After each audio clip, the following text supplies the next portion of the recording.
आज का टॉपिक है मानव जनन।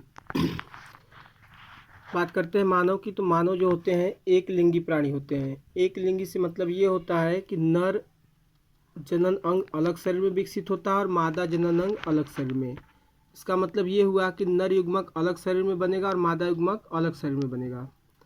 तो इस तरह से नर जनन तंत्र बनेगा और मादा जनन तंत्र। तो बात करते हैं नर जनन तंत्र, मेल रिप्रोडक्टिव सिस्टम की।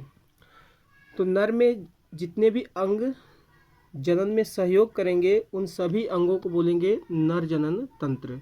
तो इसके अंतर्गत क्या क्या आता है? तो इसके अंतर्गत आता है एक जोड़ी वृषण, जैसा कि ये और ये दिखाया जा रहा है। तो एक जोड़ी वृषण, इसके अलावा सहायक नलिकाएं जैसे कि वृषण पालिका, वृषण जालिका, शुक्रवाहिका, अधिवृषण और शुक्रवाहक, ये सब सहायक नलिकाएं। और इसके अलावा सहायक ग्रंथियां, सहायक ग्रंथि के रूप में ये शुक्राशय हो गया। इसके अलावा प्रोस्टेट ग्रंथि और कंदमूत्र पथ ग्रंथि, ऐसी बोलते हैं बल्बोरेथ्रल ग्लैंड। तो ये तीन ग्रंथियां हो गई सहायक ग्रंथियां। ये जो नलिकाएं थी इनको बोलते हैं सहायक नलिकाएं। और ये दो बाहरी जो है संरचना जिसको बोलते हैं वृषण।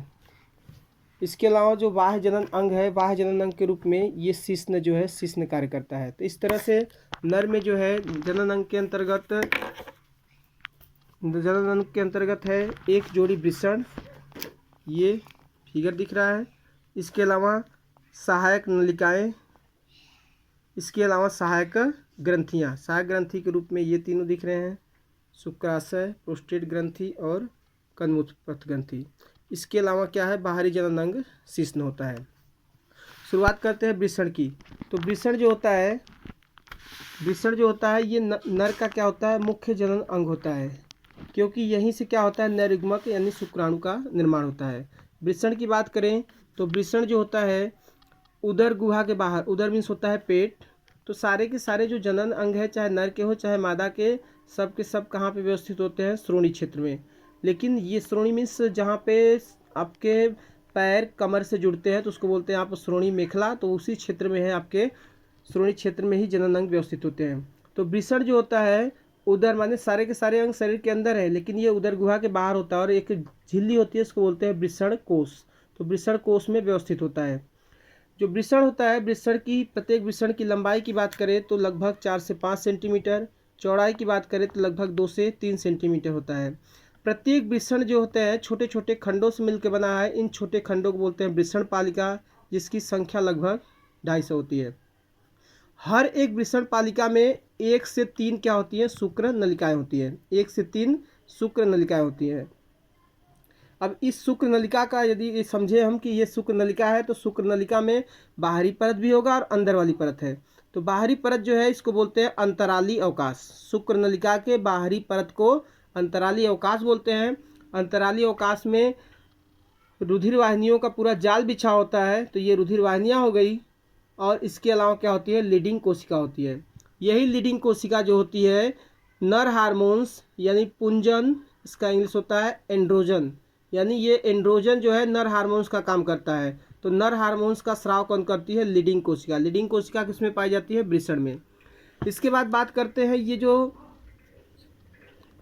शुक्रजन नलिका है, शुक्रजन नलिका के अंदर वाली परत है। अंदर वाली परत में भी 2 तरह की कोशिका होती है, नर जर्म कोशिका और सर्टोली कोशिका। तो ये जो नर जर्म कोशिका होती है ये अर्धसूत्री विभाजन करती है और अर्धसूत्री विभाजन द्वारा क्या बनाती है, नर युग्मक यानी शुक्राणु बनाती है। और जबकि सर्टोली कोशिका जो होती है, सर्टोली कोशिका इस विभाजित होते हुए नर जर्म कोशिका को भोजन यानी पोषण देने का कार्य करती है। तो इस तरह से देखा जाए सारांश में, तो वृषण में क्या होता है, नर युग्मक शुक्राणु का निर्माण होता है और नर हार्मोन्स एंड्रोजन का निर्माण होता है।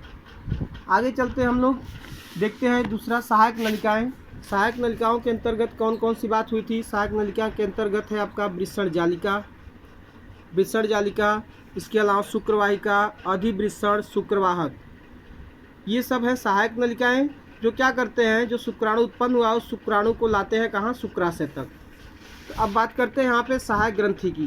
तो सहायक ग्रंथि में 3 ग्रंथियाँ हैं, एक है शुक्राशय, दूसरी ग्रंथि है प्रोस्टेट ग्रंथि और तीसरी ग्रंथि है बल्बोयुत्थल या जिसको बोलते थे कंदमूत्र ग्रंथि। तो 3 ग्रंथियां हैं, कौन कौन सी? शुक्राशय, प्रोस्टेट ग्रंथि और कंदमूत्र यानी बल्बोयुत्थल ग्रंथि।